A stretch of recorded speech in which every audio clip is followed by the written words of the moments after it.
Gjendjen e krizës, qeveria ka vendosur që ta vazhdojë deri më 20 tetor. Siç njoftuan nga shërbimi qeveritar për shkak të mundësisë së ndërprerjes së furnizimit me naftë dhe derivateve të naftës në seancën e sotme të qeverisë, kanë vendosur që afati për gjendjen e krizës të zgjatet edhe 3 muaj.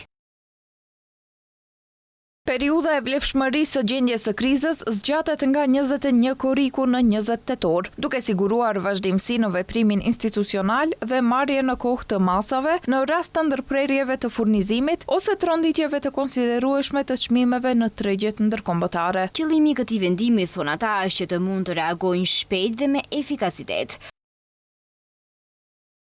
Qëllimi është që qeveria të ketë në dispozicion një mekanizëm të përshtatshëm ligjor për reagim të shpejtë dhe efikas, me synim ruajtjen e stabilitetit në furnizim, zbutjen e pasojave nga çrregullimet e mundshme të tregut dhe mbrojtjen e interesave dhe standardit jetësor të qytetarëve dhe ekonomisë. Këtë vendim pas harmonizimit të procedurave qeveritare thonë se do ta dërgojnë në kuvent për shqyrtim dhe miratim në përputhje me kompetencat ligjore. Qeveria zotohet se do të vazhdojë të monitorojë me kujdes zhvillimet në tregun e vendit dhe aty ndërkombëtar të energjisë.